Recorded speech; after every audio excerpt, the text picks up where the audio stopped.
बोले यही कारण है कि तुम गिरगिट बने हो। मैंने परिचय पूछा तो तूने अपने अभिमान का परिचय पहले दे दिया कि दानियों की लिस्ट में मेरा नाम है। हमेशा जीवन को हल्का रखना चाहिए। हम दान करें, धर्म करें और देने के बाद में भूलो हमने यहां पे इतना दिया, वहां पे उतना दिया, इसका मतलब आपने दिया नहीं,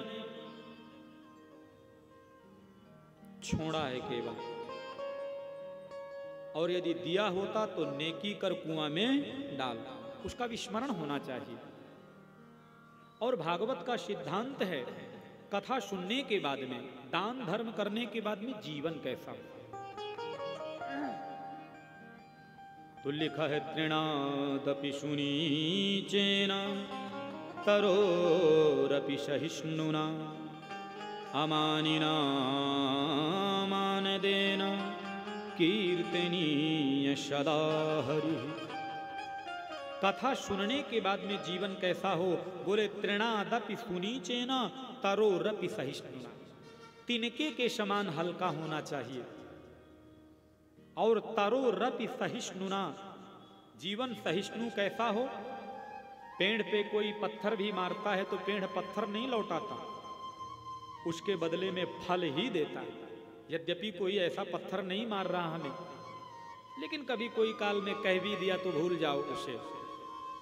और अमानिना मान देना कीर्तनीय सदा हरि, सम्मान की अपेक्षा मत रखो बल्कि दूसरे को सम्मान ज्यादा दो। ये होते हैं सतसंगी महापुरुष के लक्षण। कीर्तनीय सदा हरि, और सदैव भगवान नाम का कीर्तन आपके कंठ पर बना रहे। प्रेम से बोलो ना जय श्री कृष्णा, तब तो कथा सुनने की सार्थकता है। अगर बिल्कुल परिवर्तन जीवन में ना आया तो फिर तो व्यर्थ गया समय। अहंकार को छोड़ो, जीवन को निर्विकार पूर्वक जियो। ये जीवन जीने की शैली है। तो नृग ने कहा मैं रोज गौदान करता था गाय। एक दिन बिल्कुल सेम टू सेम एक ही प्रकार की 2 गाय थी, मैंने 2 ब्राह्मणों को दान में दिया। और एक ब्राह्मण को जो मैंने गाय दान में दिया, उसकी गाय छूट कर के उसके खूंटे से मेरे झुंड में आके मिल गई। कभी कभी लौट आती हैं। तो वह जो ब्राह्मण था देखा बिल्कुल हूबहू जो गाय थी दूसरे ब्राह्मण के यहाँ बंधी थी, उसने कहा ये गाय मेरी है। उसने कहा नहीं नहीं ये गाय तो मेरी है। और वो दोनों ब्राह्मण मेरे पास न्याय के लिए आए। तो मैंने कहा कोई बात नहीं, बहुत सी गाय हैं, कोई भी ले जाओ। लेकिन वो ब्राह्मण कहे नहीं मैं मेरी गाय दे नहीं सकता, और वो कहता है यही मेरी गाय है, मैं यही लूंगा। तो मैंने थोड़ा सा अहंकार में कह दिया अरे सब गाय मैंने ही तो दान में दिए। और यह अहंकार का कारण बना।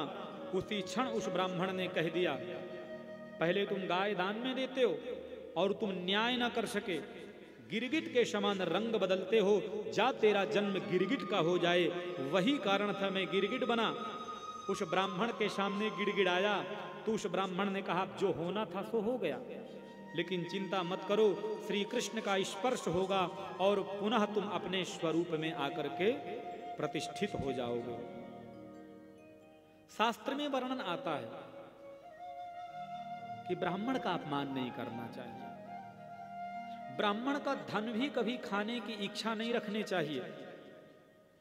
लिखा है कि विष पीने से तो वही मरता है जिसने विष पिया, लेकिन ब्राह्मण का अपमान करने से कुलम समूलम दहती, पूरे कुल खानदान का नुकसान होने लग जाता है। हिनस्ति विषमत दानम वहनी रति प्रशाम्यधि कुलम समूलम दहति ब्रह्मस्त्वारण्य दपि। इसलिए कोशिश करें कि ब्राह्मण का सम्मान हो, कभी भूल से अपमान ना हो। राजा नृग को भी स्पर्श के कृष्ण ने स्पर्श करके मुक्ति प्रदान की। इधर एक राजा हुआ पौंड्रक, और जो पौंड्रक राजा है उसके मन में बड़ी इच्छा हुई कि कृष्ण की बहुत पूजा होती है, मुझे भी कृष्ण के जैसा ही बन जाना चाहिए। तो महाराज इसने क्या किया, थोड़ा काशी नरेश ने भी इनकी सहायता की, डुप्लीकेट 2 हाथ लगवा लिए, क्योंकि इनके पास तो 2 ही थे, कृष्ण के पास में 4 थे। और मन में विचार किया, 2-4 शिष्य मंडल को ले लिया आपस में, और अब अपना पूरा प्रचार प्रसार करने लग गया। सबको बता दो आज से मैं ही कृष्ण हूं, जो द्वारिका वाला असली है वो नकली है, मैं असली हूं। महाराज ये तो भ्रामक भ्रांति फैलाने लग गया। सुखदेव जी कहते हैं भगवान बनने में फायदा नहीं, जो सेवक बनने में फायदा है। लेकिन महाराज अब ये तो जगह जगह एडवर्टाइज, सब मैं ही कृष्ण हूं, मैं ही द्वारिकाधीश हूं। और एक दिन भगवान ने बहुत समझाने का प्रयास किया, लेकिन महाराज इन्होंने समझा नहीं, नकली चक्र भी लगा लिया, पीछे से कुछ उसमें लगा लिया होगा, चक्र घूमने लगा। महाराज भगवान से युद्ध किया इसने, और युद्ध में भगवान ने जब अपने असली चक्र को छोड़ा तो पौंड्रक महाराज का भी गोविंदाय नमो नमः हो गया। बोलो भक्तवत्सल भगवान की जय हो। आगे चलकर के पांडवों ने कहा हम एक यज्ञ करना चाहते हैं, और वह जो अश्वमेघ यज्ञ है, वैसे तो जितने भी पड़ोसी देश के राजा हैं सब हमारे पक्ष में हैं, लेकिन मगध देश का जो राजा है ना जरासंध, वो हमारे पक्ष में नहीं है, और हम यज्ञ करना चाहते हैं। कृष्ण ने कहा कोई बात नहीं, प्रयास करो, शायद सफलता मिलेगी। और महाराज कृष्ण ने क्या किया कि भीमसेन को बुलाया, अर्जुन को बुलाया, और कहा थोड़ी देर के लिए अपना वेशभूषा बदल लो। और जरासंध जो है ना, इसके मन में ब्राह्मणों के प्रति तब से बहुत श्रद्धा हो गई है, जब से एक बार कृष्ण जी को इसने परास्त कर लिया। तब से ब्राह्मण को देखता है तो बिल्कुल साष्टांग दंडवत हो जाता है। बोलो महाराज जी क्या चाहिए, केवल बोलो तो सही, आप माला माल कर दूंगा। महाराज कृष्ण और भीमसेन, अर्जुन तीनों स्वरूप बदल करके गए, और उसका नियम था कि सुबह सुबह जो भी ब्राह्मण आ जाएं, इतना झोली भर के देता था कि ब्राह्मण ले नहीं जा पाते थे, और पहले ही कह देता था मांगो पंडित जी, जो मांगोगे सो दूंगा। और ब्राह्मण का रूप धारण करके तीनों गए थे। तो महाराज धीरे से कृष्ण ने कह दिया ब्राह्मण के रूप में, जो मांगेंगे तो दोगे? बोले हाँ। बोले हमारी झोली में युद्ध डाल दो भिक्षा में, हमें तुमसे युद्ध करना है। अरे महाराज जी, लड़ने झगड़ने का काम थोड़ी, आपका वेद पूजा पाठ ये सब करो। बोले नहीं, आपने वचन दिया था जो मांगूंगा सो दोगे, क्योंकि युद्धम नो देहि राजेंद्र द्वंद्वशो यदि मन्यसे युद्धार्थिनो वयं प्राप्ता राजन्यानान्नकांक्षिणा। आहा, युद्धम नो देहि राजेंद्र, हे राजन अगर देना चाहते हो तो युद्ध दे दो। पहले पहचाना नहीं, लेकिन जब निकटतम दृष्टि से देखा तो कृष्ण जी अगर हंस गए तो फंस गए। अब कृष्ण की ओर जब टकटकी लगा करके जरासंध ने देखा, तू छलिया यहां भी आ गया, ब्राह्मण का रूप धारण करके आया है। तुरंत पहले से एक लाइन लगा दी, मैं हारे हुए पहलवान से कभी युद्ध नहीं करता। कृष्ण हंस रहे हैं, 17 बार तो मैंने हराया। बोले नहीं, लेकिन 18वीं बार मैंने हराया।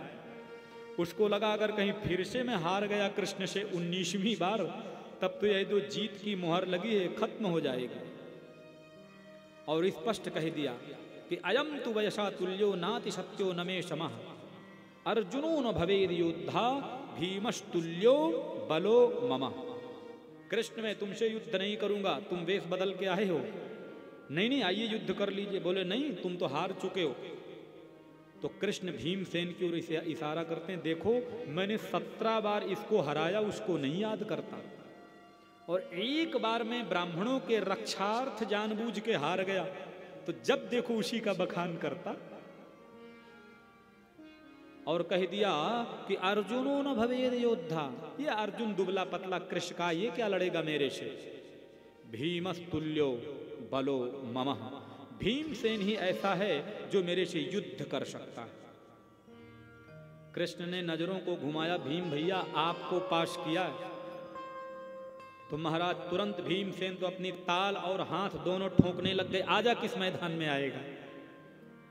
और महाराज वर्णन आता है, प्रेम से बोलो ना आप लोग जय श्री कृष्ण, कि भीमसेन से भयानक युद्ध हुआ। 27 दिन तक ये युद्ध चला। महाराज दिन भर तो युद्ध होता,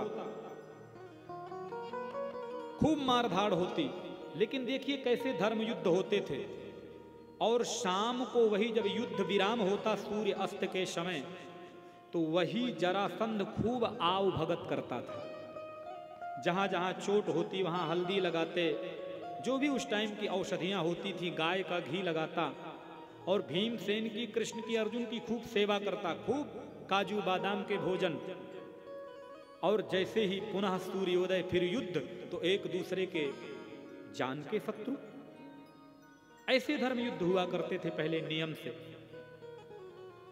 लेकिन पड़ोसी देश तो भैया बाज नहीं आता, कहने के, मानने के, बरजने के बावजूद भी सीज फायर करता रहता है। तो फिर कभी कभी अपनी भाषा में समझा भी देना पड़ता। लेकिन पहले ऐसा नहीं था। अब महाराज जब 27वां दिन पूरा हुआ, तो आज भीमसेन ने धीरे से कृष्ण जी को पास में बुलाया, कान्हा इधर तो आ, ये पहाड़ जैसे पहलवान से मुझे लड़वा दिया, मेरी